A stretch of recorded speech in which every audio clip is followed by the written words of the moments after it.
Welcome to the Crochet Business School podcast.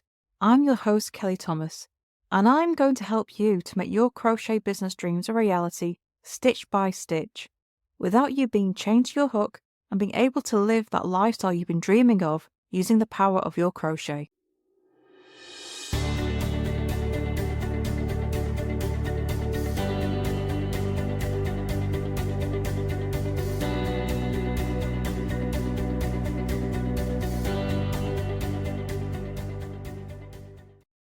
Selling what we make is not the easiest option. It's not the most profitable option, and it's not the most time-friendly option. But it is how most of us get into starting our crochet business. We do it because it's the most obvious option, and most of us really don't get into the idea of having a crochet business. It's a side hustle. It's the idea of, well, I could just sell what I make and make a bit of extra cash for the household. Or I can help us afford that holiday this year. Or it's coming up to Christmas, I need to make a bit of extra cash.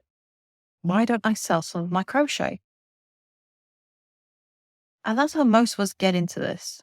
The idea of having a crochet business tends to come later.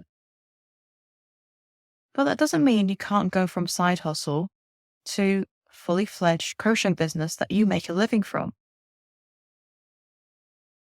And since you're already doing it, selling what you make seems the obvious choice. Now, I'm not trying to put you off, but a lot of crochet businesses fail because when it comes to selling what they make, they just cannot switch from hobby to business mind. And this failure comes through pricing, confidence, through getting out there and getting in front of the audience that are going to buy from you. Most crochet businesses or sellers sell their crochet really cheap. They sell it at a cost that if you broke it down into how much you're getting paid per hour, you would not take a 9-to-5 job. You'd be shouting, that's exploitation. That's absolutely awful. No one could live on that. And yet these are the prices that most, or a great deal, of crocheters sell their crochet for. And this issue comes from a lack of confidence in themselves, a lack of self-belief that there are people who will pay good money for crochet, and not realizing that they are trying to sell to the wrong people. You've got to crack that horrible little egg if you are going to make your crochet business a success. What a lot of people don't realize is that what they're doing is assuming that everyone else is just like them. And you think, no one's going to pay that price for crochet. Well, they're not realizing is that that's because they wouldn't pay that price for crochet. If you have made it, you would not buy it. You're a crocheter. You're not going to buy crochet. You're going to make it. So, of course, you're not going to pay £30 for a bobble hat.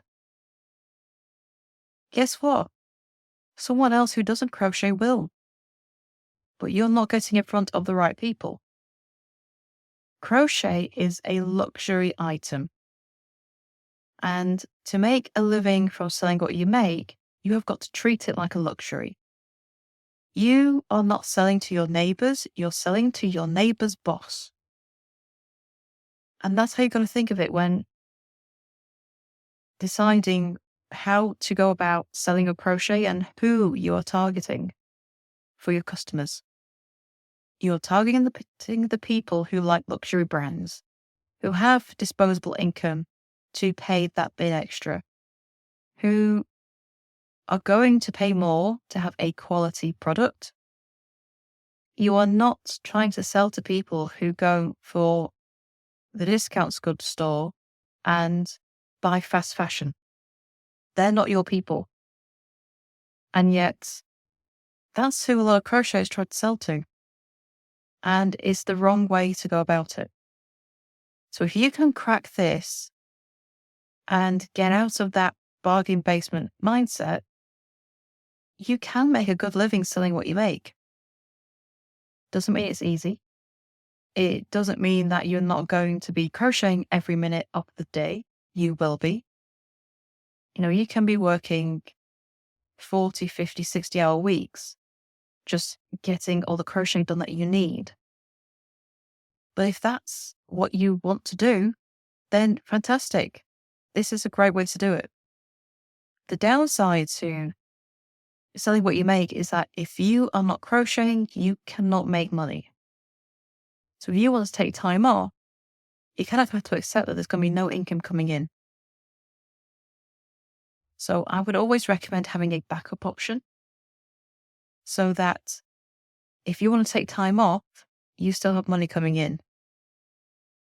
And I'll be recording a series of podcasts about profit ideas for crochet businesses. I would take a look, listen to those and see how you can incorporate some of those into your crochet business. Because this is the biggest problem selling what you make. If you can't crochet, there's no money coming in.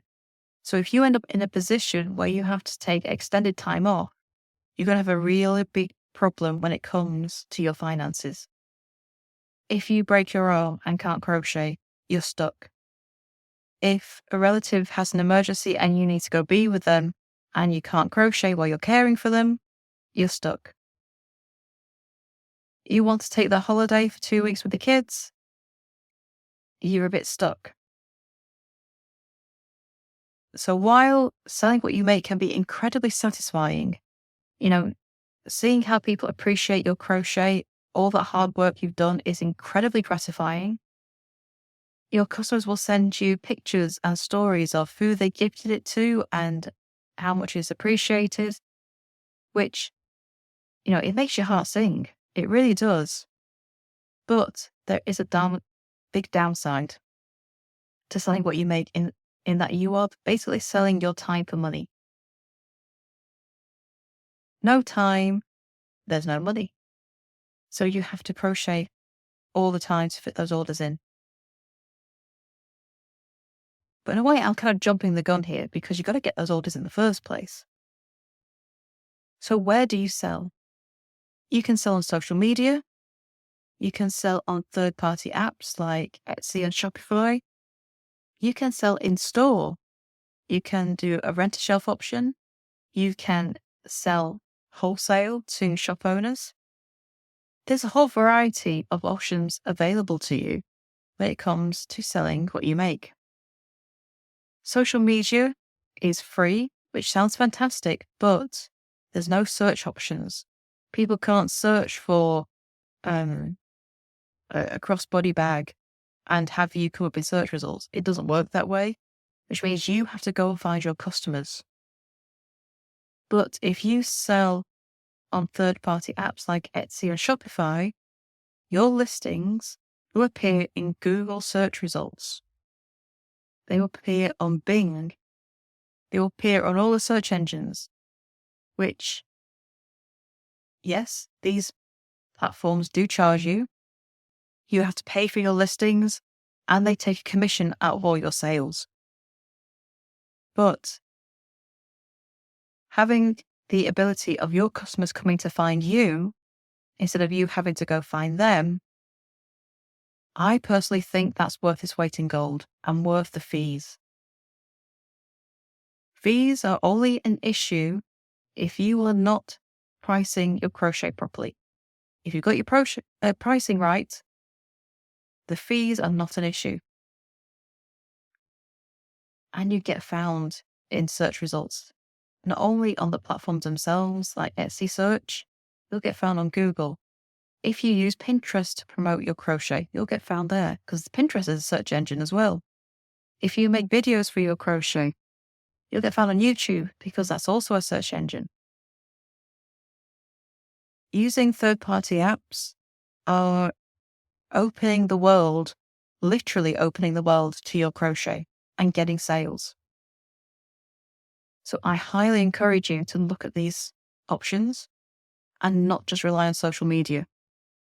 Yes, social media can be fantastic, but it takes so much time and so much effort. It's not predictable. It's not reliable. It's certainly not as easy to build a business on social media as it used to be. Not even close. And if you're going to rely on that option, you are going to have to put literally hours a day into it. And those are hours you could be crocheting instead. So I would definitely encourage you to look at Etsy or Shopify or another one of these third-party apps to sell what you make. Something that gets you found in search results. If you're selling in person, you can go with rent-a-shelf in gift shops. You'll find these advertised quite a bit on Facebook, but I'll try and get into a local shop. It's much easier. You can keep an eye on stock more. You can see what is selling, what isn't. You can get a relationship with the shop manager much easier so that you can get that information on what is selling right now and what isn't. You can also The next step in creating your profitable crochet business is awaiting you. I have the tools and tips you need to get paid for the craft you love without tucking all of your time away inside the Hooked on Success podcast membership. There are membership tiers to suit everyone's budget and support needs. To find out more, click on the link beneath this podcast or go to crochetbusinessschool.com/success to discover how you can get in today. to do craft fairs and markets. A great option for selling in person and actually meeting your customers yourself and having that in-person interaction.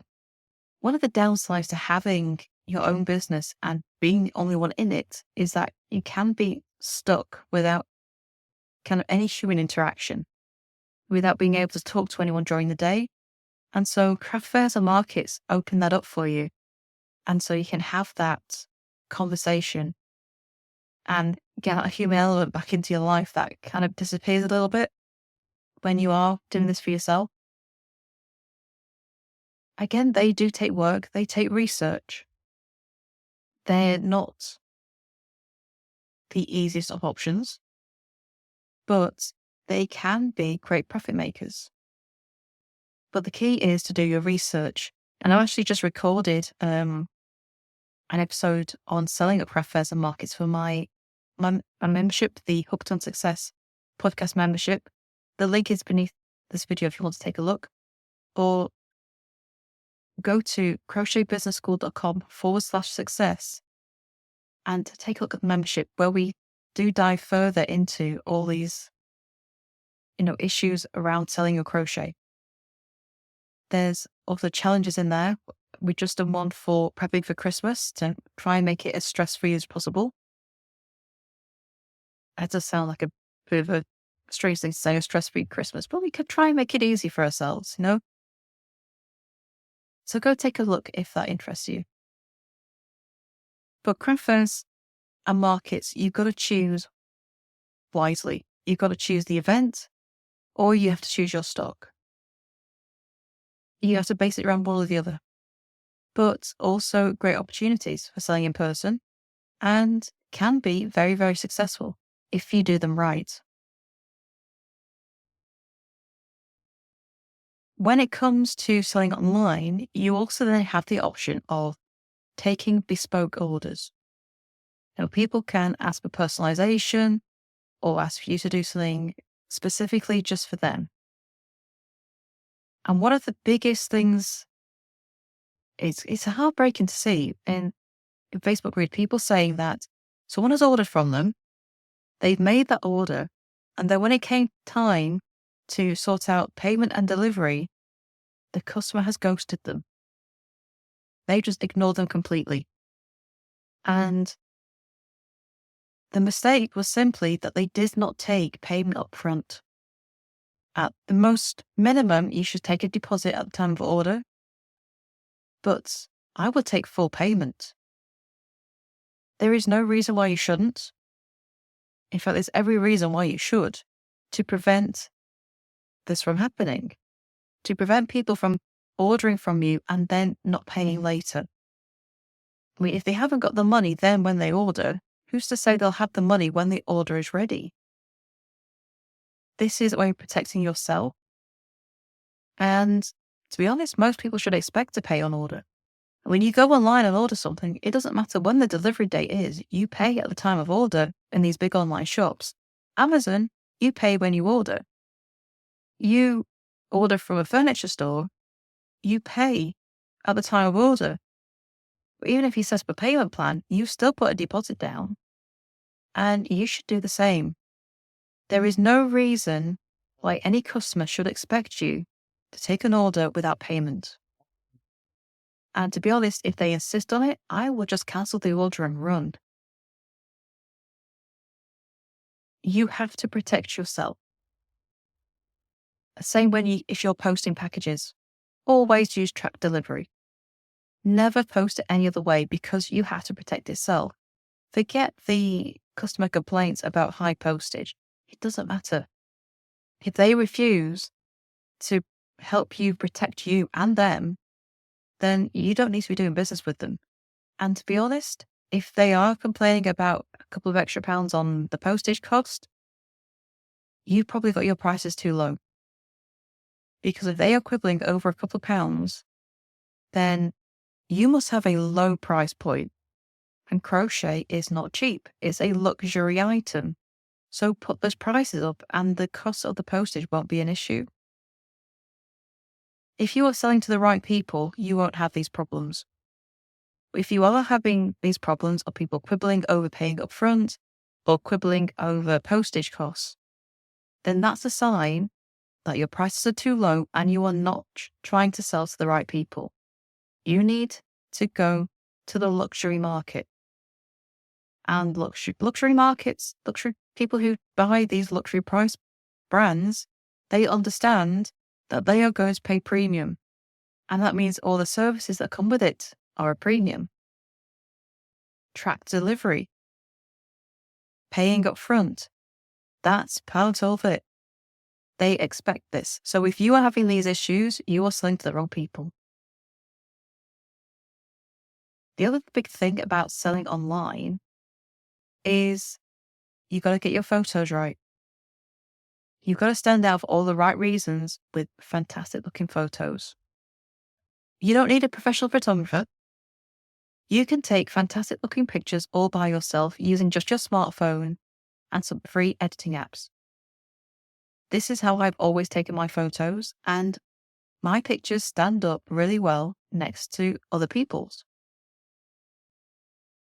You will get some people who will have a professional photographer, but they tend to be people who have been in this business for a long time, who are making the money in order to be able to afford that. Most sellers on Etsy and Shopify take their own pictures and edit them themselves. You could do the same thing. If you want to know how, I've got a great little ebook that takes you step by step on how to choose backgrounds, props, how to sort out your lighting, and takes you through the editing process as well. If you want to take a look at that, then it's in my shop at crochetbusinessschool.com/shop. And, it doesn't take a lot to get great photos. You can do all the editing yourself. You can use props that you have lying around your house. It's just a case of choosing the right thing and getting the lighting right. And you must edit. Never skip the editing process, because even just a little bit of a tweak can really make your pictures go from okay to absolutely stunning. Because you've got to stop the scroll. If you're appearing in search results or in the social media feed, you've got to stop the scroll. You've got to stop people from scrolling by and stand out for all the right reasons. And when selling online, your photos are the only tool you have to do that. So you've got to make sure that your pictures are absolutely stunning and stand out for all the right reasons. Because you can stand out for the wrong reasons too, and we don't want that. So you have so many options available to you when it comes to selling what you make. The trick is to decide what suits you and how you're going to protect yourself when you need to take time off, when it comes to posting out packages, when it comes to taking orders, when it comes to where you sell and how you do it.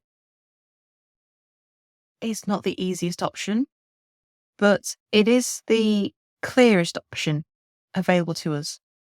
You do need to put the time and effort into learning the platforms you're going to be selling on, or where you're going to be selling. No matter what you choose, there's a learning process. And if you do not put that time into learning how to use these platforms and these processes and these setups properly, they're simply not going to work as well for you. And that's the same in any area of business or any type of revenue stream that you choose to make money from your crochet with. Everything has to be learnt. Everything has to be built. Everything takes time. Selling your crochet isn't easy. If it was, everyone would be doing it, but they're not. And there is a reason for that. But don't let that get you down. Just know that you really do have to go into this for the long haul, and it's going to take you time. Time to build the audience, time to build that reputation, time to build your brand. You've got to give it time and keep putting that effort into it. You will get to where you need to go. You will make the profits you need to make, as long as you're prepared to put the work in and truly think of your crochet as a business and not just a side hustle, because you will not believe the differences in mindset those two have. It's like chalk and cheese. You have to do the work on yourself and not just on your business. And that's how you crack the problems that bring down so many crochet sellers. So if selling what you make is what you are determined to do, then go for it. But you do have to look into your pricing, your audience, and be prepared to take those leaps. Thank you for joining me for this episode of the Crochet Business School podcast. Stay tuned for more episodes, and please subscribe to wherever you listen to your podcast. You can also follow us on Facebook and Instagram at Crochet Business School. Subscribe to the channels because I would love to hear from you and what you're up to in your own crochet business. If you have any questions about creating and growing your own crochet business, please send them my way, and I'll answer them in future episodes. So thank you for joining me, and I shall see you in the next episode. Bye for now.